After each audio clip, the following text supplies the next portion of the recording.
Hey, what's up, everybody? One coach's opinion. Remember, it's just my opinion. It's not a fact. Let's talk about the phrase iron sharpens iron. Okay, so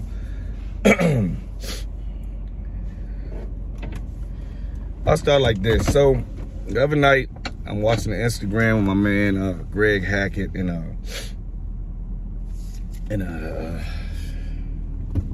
Jesse Hawk, old man.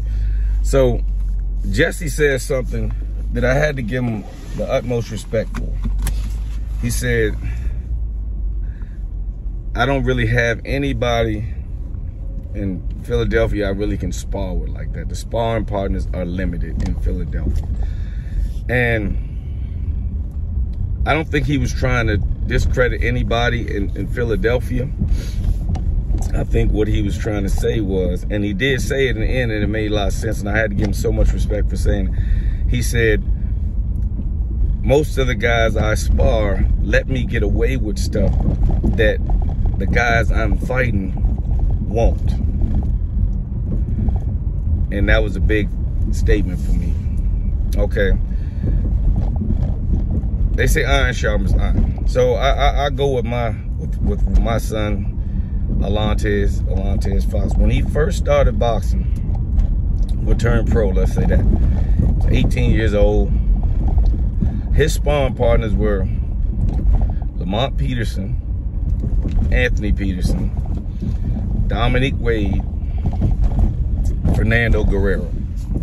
Now, for anybody who really just a casual boxing fan, you might say, oh, okay, who are they? But anybody who knows boxing knows that all those guys at one point in time either fought somebody at championship level or they were at championship level. So these were high level boxers. And when he got in the ring with them, they let him know who he was in the ring with. You didn't get a chance to make too many mistakes with these guys. And you weren't sparring really below these guys. These guys, all of these guys, were giving you everything you kind of needed. So, by going over there, he remained sharp. You know what I'm saying? They made him pay for his mistakes. Did he make mistakes? Yes. Did he continue to make mistakes? Yes, but they weren't free mistakes. All the mistakes he made were paid for, and it gave him a chance to correct it. As time went on, his skills grew, and then you start, some of these guys retire, some of these guys quit, some of these guys, his size became a factor. But they kept him in check. Even like Adrian Grana, he sparred with Adrian Grana back in the day. You know what I'm saying? All these guys were at a higher level. All these guys would pick off his mistakes because they would learn. So I say this to say, what happens when you run out of guys like this? And it's gonna happen, you know. So I'm not trying to say, oh, there's nobody in DC he can spar with, or the DMV. You still need, as your level increases, you need to spar with people on your level, or you need to make some type of adjustment sparring. Now, I don't know what a person can get. So say if you have a guy with 13 pro fights and you got a guy with 1. And they're kind of like on the same level. We're not talking about a guy that was a gold medal Olympian who's coming out with his first fight. We're talking about, say, a guy who started off like he started off, maybe a little bit later, because now, you know, he has 1 fight and you've been boxing a long time. To me, you have to find a way to challenge yourself. Otherwise, you're just going to get away with stuff that you can't get away with an experienced fighter. And I'm not sure what you'll get out the sparring. Like if you get in there and say you dump on him and he can't go 4 rounds with you, what did you really get out of the sparring session? Because you should probably be in better shape than this guy. You've been boxing for a long time. You should probably be have more experience than this guy. So to just beat him up for 2 rounds and let him know that he doesn't belong in there with you, if that was your goal, then fine. That's something personal. That's something somebody did that you didn't know about, or the coach didn't know about, and you just see, yeah, he was talking shit on Instagram or something. But even so, how does that help you? What if this guy said, man, I'll whoop anybody around here, and I've only been boxed for 6 months. He gets in the ring with you, and you demolish him in 2 rounds and put him in his place. How did that really help you? That's my thing. I mean, mentally or bragging, it helped you a lot. You can tell, yeah, I showed you what it is. You know what I'm saying? Now, if you do that and he comes back and say, man, look, man, I was wrong. And can we just work, man? You know, regular or something. You only got to do that. Then yeah, maybe your tactics work. But if you just, every time he comes over, you just beat him up in 2 rounds, is that really helping you? I mean, some people say, well, it might help your killer instincts. Maybe. If you put a poodle in with a pit bull and a pit bull kills it and tears it apart, only thing you taught that pit bull to do is kill. When he gets in there with another pit bull and he's on the same caliber, he's gonna have a little bit of trouble because you've been feeding them poodles. You know what I'm saying? I don't want to talk too much about that because now people be looking like, oh, what does this nigga know about dog fight? I'm just saying, using that as an example. You know what I'm saying? If iron sharpens iron, what do you do when you run out of iron to sharpen your iron? Because it's going to happen. Sometimes guys just, other coaches say, oh, well, I don't like that sparring anymore. It's too tough for my guy. Or, you know, some guys come into sparring and they might get, if they're in a championship level, they might have 2 or 3 guys at a novice level, and it kind of balances out. The challenge is, I'm about to go 12 rounds with 4 different guys, and they're going to be fresh. And even in that case, if you'll be challenging yourself more maybe if each of them does 4 straight, and by the time you get to the last one, you've done 8 rounds, and this guy comes in fresh and gives you 4 rounds. That might be a challenge. It'd even be a challenge if they alternate. It'd be more of a challenge if they alternate 1 round at a time, because now they're getting 2 round breaks. You know what I'm saying? And then they're coming in fresh. But it has to be some type of a challenge in order for you to move up on your level. That's my opinion. Now, I'm asking this, and I don't really have, I'm asking this to coaches, I'm asking this to boxers. How do you feel about it? You know, do you feel it? Because when I heard Jesse say it, I was like, yeah, that's some smart thinking. I mean, you know, he's not exactly saying there's bums in Philadelphia. He's saying that at my level, the guys I spar, I can get away with things that I can't get away with when I fight guys at my level. And it's hurting me. And I was kind of shocked to hear him say it, because a lot of fighters might not know it. You know, they're just fighters. They just want to get in there and beat up on guys, you know, and get the best of the situation. I mean, if you're still asking how many rounds you won in a sparring session, you might not understand sparring. Because if you're winning every single round, if you just like dominating a guy every single round, dominating, how's that really helping?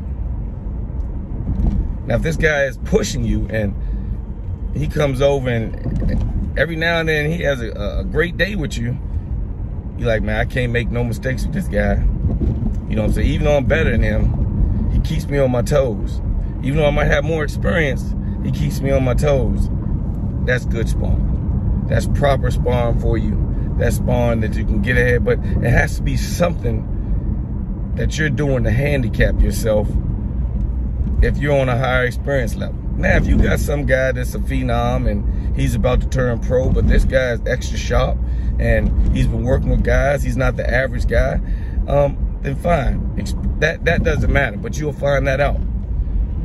But on an average, if a guy has 15 pro fights, and I mean, I ain't talking about some guy that, you know, just been some, guy just, I'm talking about a guy, a nice skilled guy with 15 fights against a guy with no fights on one fight. You should be able to see the difference. At least I feel. I feel you should be able to see the difference in the level of these guys. And I even did this as when I had kids. If I had a kid that won national championships and he spawned a kid with 12 or 13 fights and he goes over and smashes the kid, and I have kids that could chime in and tell you, yeah, that's how I went back in the day. I would say, what did we really get out of this? I knew you could beat this kid before we got here. Everybody here knew you could beat and dominate this kid before we even got here. So what did you really get out of going in there and thrashing this kid like you did?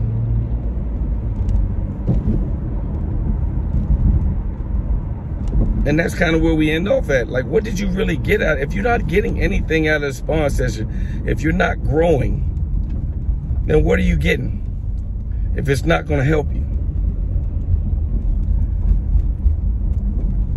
I just don't know. And some kids want to get comfortable. If you're comfortable when you go to the gym, if nobody's making you a little bit uncomfortable when you're sparring, then it's not good sparring. It's not good sparring. And I don't mean just landing a punch every now and then. I mean capitalizing on your mistakes, making you pay for your mistakes. And so I got to start doing this. I got to start doing that. Or every time I stop, this kid punched me. Every time I think I can take a break on this guy comes in. That's good sparring. Sparring that pushes you. If not, maybe you got to run some miles. Like Roy Jones. When Roy Jones really said, I can play a full game of basketball and then fight a guy like this. I mean, I don't know if he figured we were saying, wow, you're great because you can play basketball and then fight a pro fighter. Or was he saying that with this caliber fighter that you're putting me in the ring with, I can go to the basketball court before I come to the fight and still beat this guy.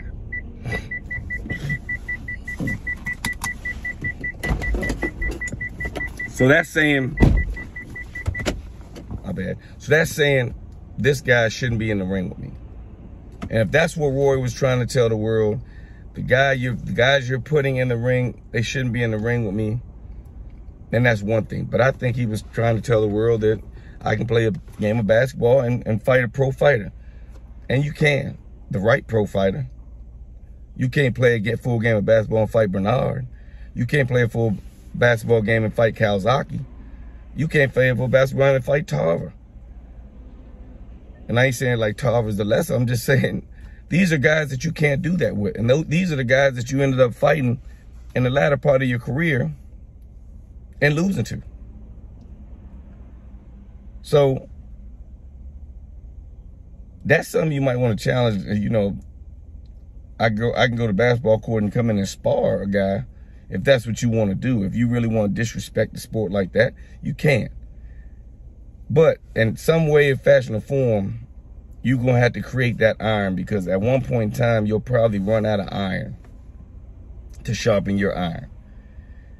And even if it's like 2 or 3 guys, you can't just keep spawning these same 2 or 3 guys because you're getting the same looks. You're going to have to find some way to sharpen your skills with other fighters. And if they're lesser, then you have to do something, handicap yourself. Say you only want to land a few shots, or say today I'm gonna practice trying to land my left uppercut. You know what I'm saying? And I don't care how many times this guy, gets off, I gotta find a way to land this. And guess what? What if you do this and you can't land it on this guy? It might be this guy, he might just have that one punch that prevents you from landing this. Then you have to find a way to set it up, or you have to dig down deep and find a way to do it. And that's how, to me, you sharpen your skills. Not by saying, oh yeah, I can't do this on him, I can't do this on him. You gotta find a way to do it on him if you wanna do it. Because guess what? He might be giving you the hardest level of doing it. Once you do it on him, you get comfortable and it becomes part of your repertoire. So Tell me what you think. We're talking about sparring. We're talking about levels of sparring. The iron sharpens iron. What happens? What do you do when you run out of iron?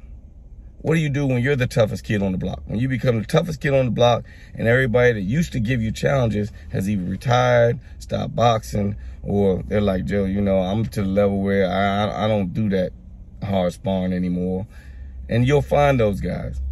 And to me, those are the guys that kind of start fading at the end. You know what I'm saying? They don't spar the same guys that used to spar. That their career is getting a little bit more lenient. They feel that, oh, you know, I don't need to do this, I don't need to do that. When you start feeling like that, you're going to see a decline in your career. I promise you.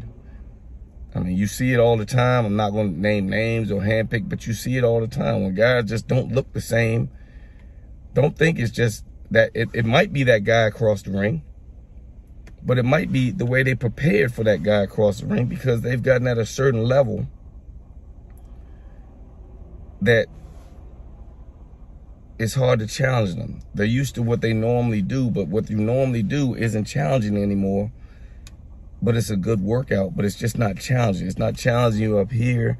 It's not challenging you because you can do it. You're comfortable doing it. You're making yourself comfortable. If you're leaving the gym laughing and comfortable all the time, you're not challenging yourself. If you're not pushing yourself to a certain level, you're not challenging yourself. You know what I'm saying? If you're doing the same thing you've been doing from day one, you're not really challenging yourself. And that's just how I feel. You have to keep putting challenges in front of yourself. If you're running miles at a certain pace and you're young, you got to try to run those miles faster. As you get older, anybody would say, look, you're 30, you're 35. You can't do the things that you did at 25.